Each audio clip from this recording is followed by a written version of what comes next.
Have you ever felt like a door was slammed shut in your face? Like your one big chance, the one you'd been working for, just vanished?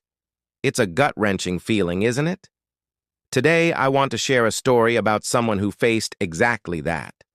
It's a story about a woman named Ilara, and how every closed door she encountered only pushed her to find an open window.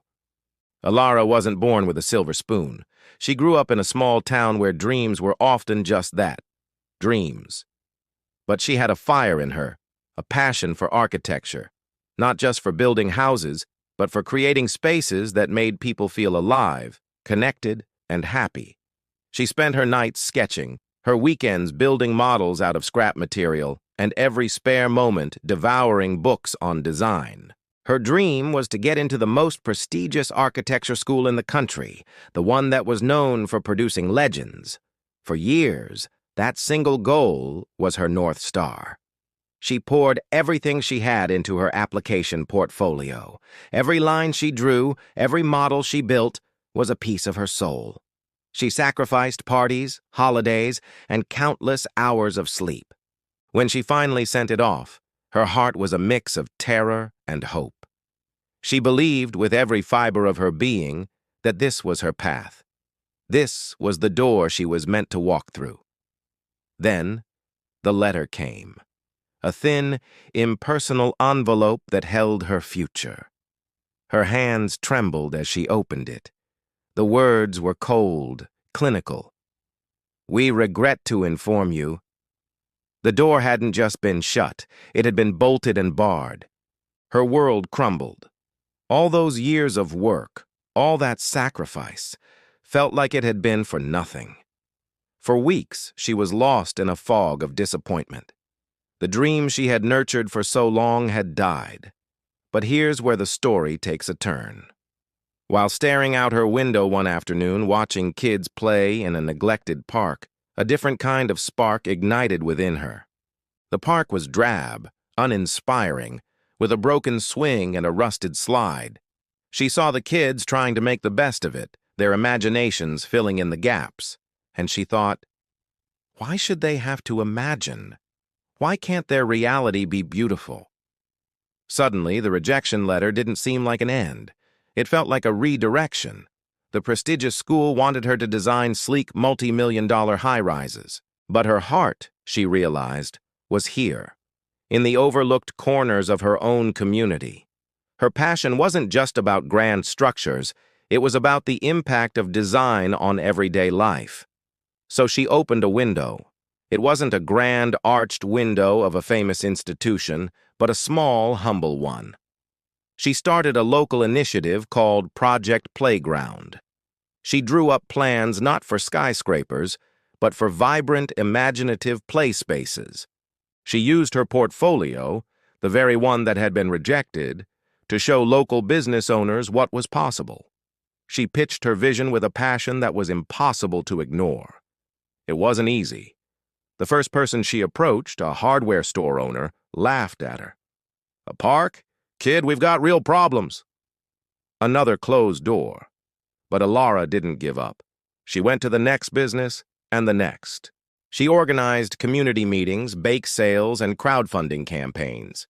She showed people sketches of her designs, a slide that looked like a friendly dragon, benches shaped like giant leaves, a sandbox that was a pirate's treasure island.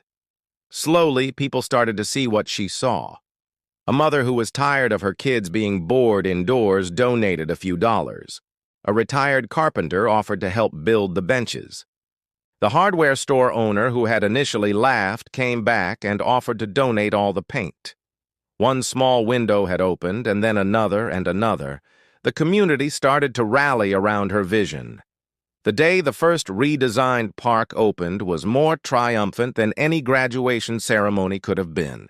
The laughter of the children was the only award she needed. She hadn't just built a playground. She had rebuilt a piece of her community's spirit.